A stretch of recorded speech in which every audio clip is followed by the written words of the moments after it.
अब हम लोग बात करते हैं नेक्स्ट टॉपिक की, जिसका नाम है ह्यूमन जीनोम प्रोजेक्ट।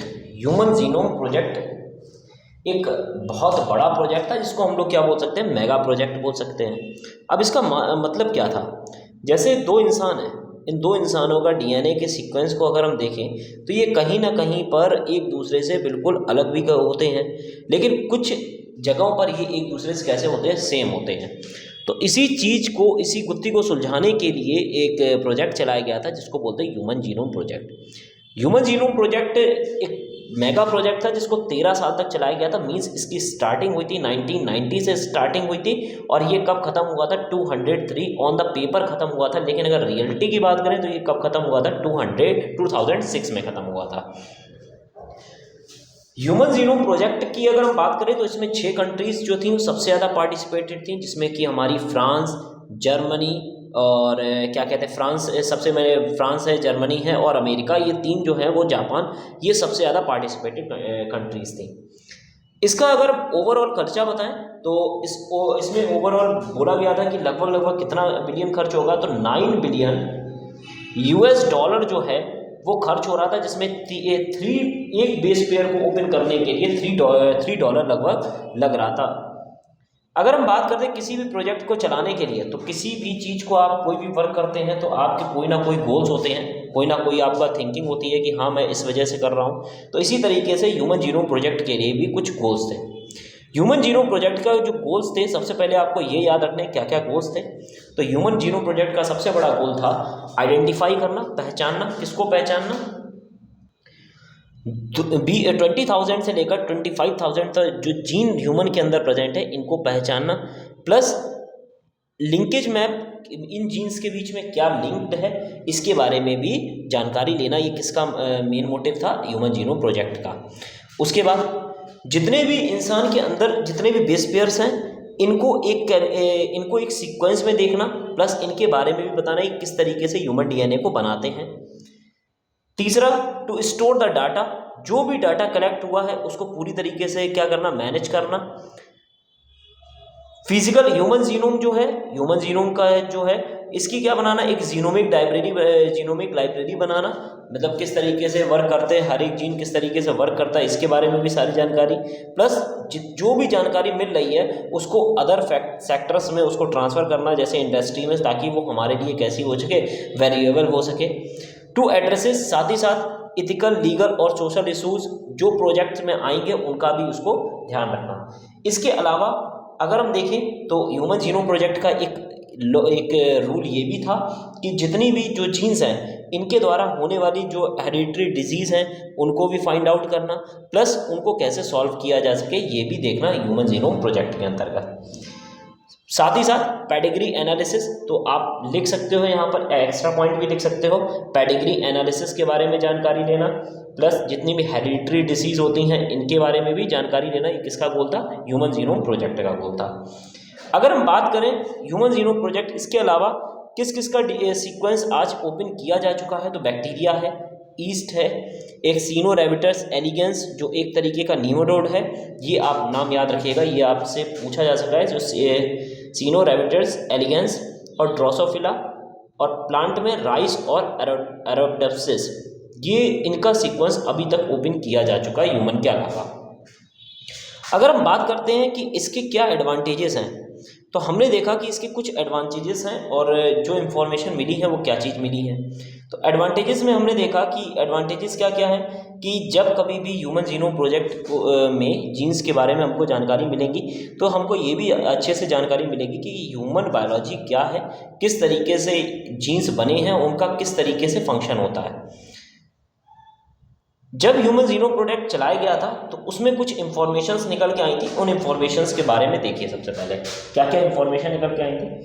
इन इंफॉर्मेशन में सबसे पहले अगर हम बात करें तो यहाँ पर हम लिखते हैं कि ह्यूमन का 90% जो ह्यूमन जीनोम है ये कितने न्यूक्लियोटाइड से बना हुआ होता है, 3.2 बिलियन न्यूक्लियोटाइड से बना हुआ होता है।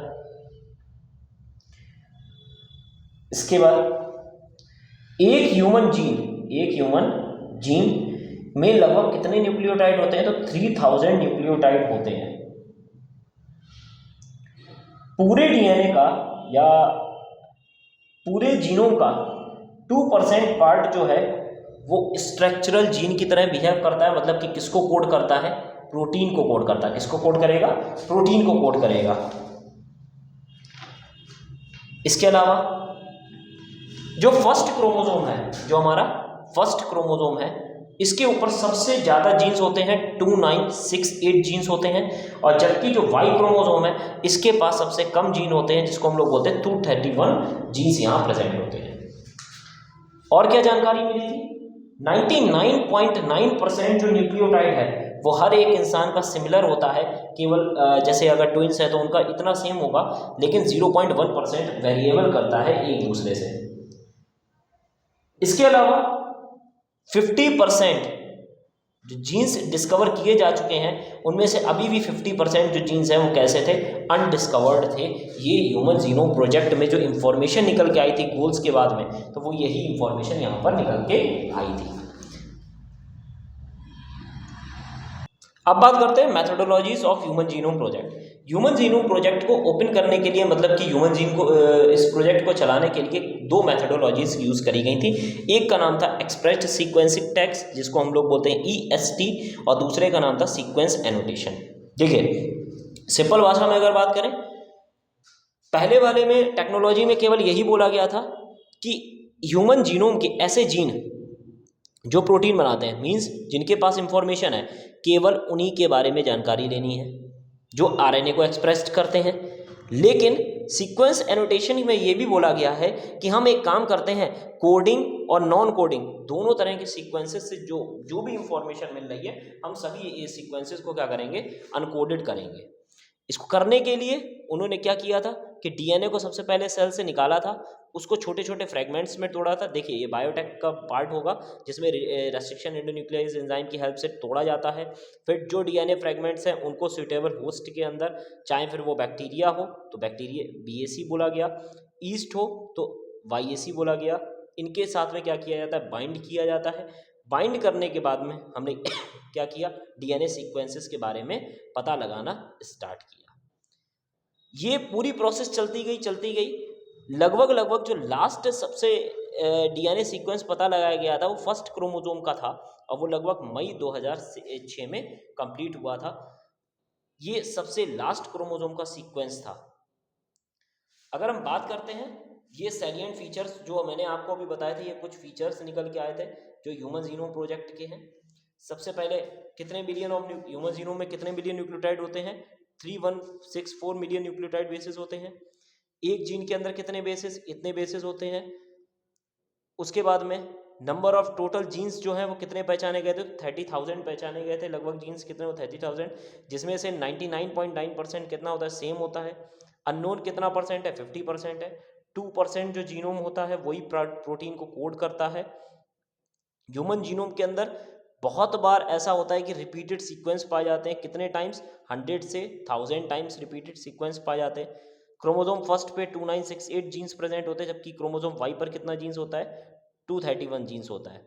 साइंटिस्ट ने ये भी आइडेंटिफाई किया है कि 1.4 मिलियन लोकेशंस जो केवल सिंगल बेसिस DNA सीक्वेंसेस पर पाई जाती थी, मतलब कि वो क्या कर रहे थे, बार बार क्या कर रहे थे, रिपीट हो रहे थे। तो ये सबसे मेन हैक पॉइंट था किसका, ह्यूमन जीनोम प्रोजेक्ट का।